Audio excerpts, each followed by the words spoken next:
There are several asset optimization and generational wealth concepts that I have taught for years. Many of them are contained in my best-selling book, Entitlement Abolition.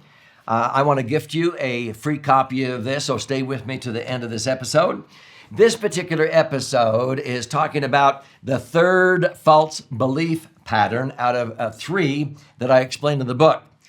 This one is that by leaving behind a monetary inheritance, money, that you have blessed your posterity with a legacy.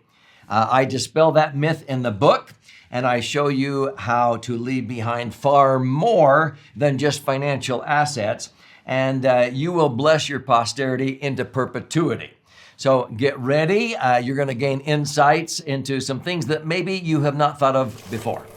So I'm Doug Andrew, and I've been a financial strategist and a retirement planning specialist now for 5 decades, helping people optimize assets, minimize taxes, and empower their authentic wealth. Well, when people say, Doug, what are you talking about, authentic wealth? Well, when I ask people what are the most important assets that they value, that they cherish, that they possess on this earth, they know I'm not talking about the money.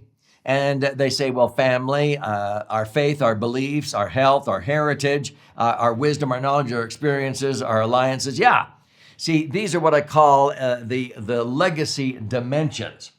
And so whenever I talk about passing down to future generations how to fish instead of just dumping fish in their lap, you have to have a system to capture the knowledge, attitudes, skills, and habits, which spells the acronym C.A.S.H, than just dumping a bunch of C.A.S.H or money in their lap. And this is what a lot of people mistake, that a legacy is leaving behind money. An inheritance is money.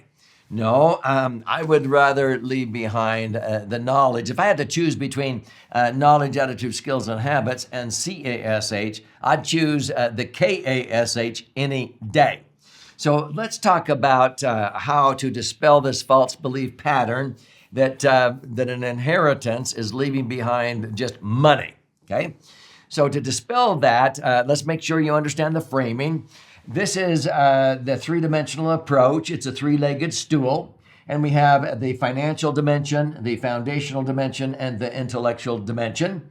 And what we're talking about is taking the wobble out of your life and future generations' life, because a lot of people, they actually maybe focus so much on the money that they spend a lot of their health accumulating that wealth, and later in life they're spending all their wealth trying to regain that health, which is really stupid. Many accumulate their financial wealth at the expense of relationships with their spouse, their kids, their grandkids, or their God, and at the end of the day, they always have unacceptable regrets. They're on their deathbed at age 67 because they're not healthy. And they always say, Doug, what was all this money for? I'm not going to take it with me when I die. There's no luggage racks on hearses. I mean, there were 2 affluent guys that died and went to the pearly gates. One turned to the other and said, man, how much did you leave behind? The other one said, all of it. Yeah, you don't take it with you, okay? Isn't it interesting that traditional estate and financial planning in this country seems to focus all of its attention on the least important category on the family balance sheet, the money. So we focus on all 3 dimensions, and we like to incorporate these legacy dimensions, which involves leaving behind the knowledge, attitude, skills, and habits, which spells K-A-S-H. And if I have to choose, I'd rather leave behind the K-A-S-H than the C-A-S-H, because now it's sort of like if you were going to be playing in a golf tournament, let's say, and you had the choice of using a professional golfer like Phil Mickelson's swing, or you could use his clubs, what would you choose? Well, I'd rather have a swing, not a clubs. But see, most estate planning attorneys seem to focus on dividing up the golf clubs of the trophies among your kids and grandkids when you die. I'd rather leave behind the swing or how to fish to my kids and grandkids than dumping a bunch of fish in their lap. Does that make sense? And so many people then want to know how to build their legacy bank to do this. Well, let me first of all simplify it by saying when you go to a bank, you usually see a big vault there, right? And if you look into the vault, you'll see these safety deposit boxes. What I'm talking about is capturing the education, your belief about education, empowering your posterity, encouraging education, but you're not going to just pay for it.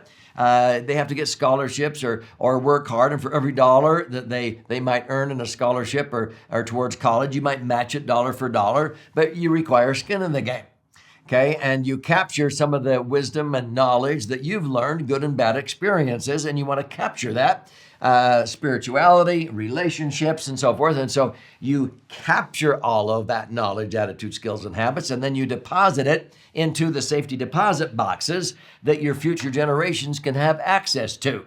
Now, some of mine would be, I remember when memories, I'll explain that in a moment, the value of hard work, what's worth it, overcoming adversity, a better life circle, okay, how to learn from your experiences, both bad and good, so you don't repeat the process and keep having bad experiences, family retreats, solution formulators, grandpa's camp, which is what we hold to teach our kids and grandkids, business lessons, values and vision statement. This is our ethical will that they will read and reread for generations. They won't read your trust, except one page that says how much they get. So this is where you deposit all of this for future generations. This is the K-A-S-H I'm talking about here. So what are some examples of this? Now, I say, they're not going to read your trust, but I could give you an 8.5 by 11 sheet of paper and have you push record on your smartphone and read questions, and you just answer those questions off the cuff. And in about 90 minutes, I will capture things that are here in your heart and in your mind that your future posterity will read and reread, watch and rewatch, listen and re-listen for generations. They won't read your trust. Well, I've helped many, many people capture their life sketch. I did that with my dad. We trapped him in Maui for a week, and the very first day, I had several questions about his ancestry, and I said, just read the question and push record, and if you want to write, start writing about it. And I captured a lot about his ancestry on day one, and then we went to dinner. The next day, I said, Dad, we're not going to go to dinner until you answer all these questions about your early childhood memories. And I gave him these memory joggers. Okay, that's why I call it a memory jogger. The third day, we focused on his courtship years. The fourth day, his early married life and child rearing years with me and my 5 siblings. Okay. And then the next day was the empty nester stage after we left the nest and what he and my mother did for many years after we all got married and left the nest. Church service was another one. And then community service and professional life, what he did for a living. And then other questions, what are you most grateful for? Your favorite hobbies? What do you love about life? What's worth preserving? What's worth fighting for? What's worth sacrificing for? What's worth dying for? What do you believe to be true? What do you know to be true? See, that's what your posterity wants to know the answers to. This is very, very powerful, and you can learn how to do this in my book. Another popular concept is I remember whens that I mentioned. That's another deposit box in our family bank. And so I developed a tool, and this is where you get together as a family and you're always talking about, well, I remember when we were at Disneyland and Emma did a face plant in the petunias when we were in the line for the Space Mountain or whatever, okay? You laugh, you cry, but nobody writes them down. And so we get together as a family, and even with my siblings, once a year, we have dinner, and then we go around and share one I remember when memory. There's 10 of us. And then the next morning after breakfast, we go around and share one apiece, another 10. And then after lunch, we do another 10, 24 hours, and we gather 3 from every one of 10, and we have 30 new I remember when stories and memories we put into the family record. We did that for 6 consecutive years, and we had 180 experiences to put in the first book. The nieces and nephews ate that up, okay? I did this with my own children on Sunday dinners, and we recorded them, and my wife and I started doing it on Monday nights before our grandkids went to bed. This was the bedtime story on Monday nights, okay? So this is the worksheet where you write down what was the lesson you learned with this memory, who was there and when was it and where, what did it take place, what was involved and the details, and maybe a lesson you learned on the back. you can come up instantly with 18 topics, 3 comical or funny ones, 3 family holiday or tradition ones, 3 embarrassing moments back in my day, okay? 3 close calls where you nearly checked out, okay? 3 times you got recognitions or accolades or awards, and it goes on and on and on. You have more up here than you realize. These are pictures from some of these retreats, and it was probably the most looked forward to day of the year with my siblings for 6 consecutive years. They loved it. And so get together, capture I remember whens. We do this with our children and grandchildren on family vacations with a purpose, because this is what it's all about. So this is explained in the book, and you can see that. We also teach how to apply abundant living in this family bank, the legacy bank.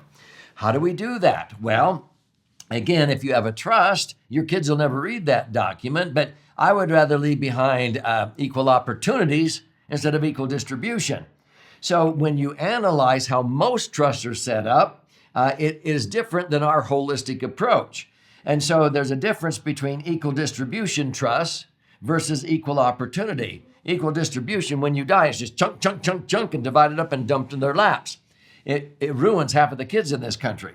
Whereas equal opportunities, okay, are a better way to go. You leave behind equal opportunities, and you teach that while you're alive.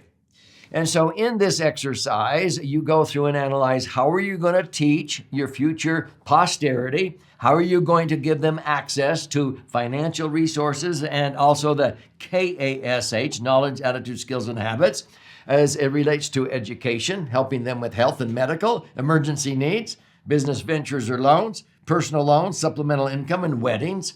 See, we have all these rules.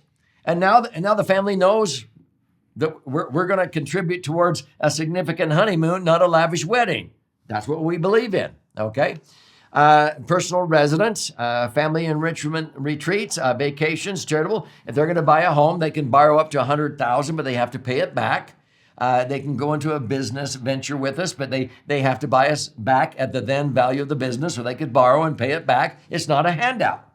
They don't expect it, because these are the rules, okay? And so religious service, humanitarian, military service, staying home until they're 20, and then they have to pay if they're going to stay home. They just can't just hang out free at the house after they're 20 years old. They have to contribute toward the utilities or mow the lawns or clean the house or contribute to the budget of the food. This is important, because if you don't do this, discord and contention is what results among your family, okay? And so that's what this exercise is all about. So folks, this is not about me, this is about you. And if you want to learn how to adapt this in your situation, claim a free copy of this book, Entitlement Abolition. You simply click on the link below or go to entitlementabolitionbook.com, and you contribute a nominal amount towards the shipping and handling. I'll cover the rest of that cost. I'll pay for the book. I'll fire out a hard copy to you via priority mail. But when you're in there claiming your free copy, if you like to listen and learn or watch and learn, there's audio and video formats. There's even an 18-hour masterclass that I recorded that when people go through that, it's a deep dive, way more than what you'll get in the book. And so this is about you, those that you care about, empowering them, and dispelling that third false belief pattern in addition to the first 2. And if you haven't watched those, be sure and check out those YouTube episodes also.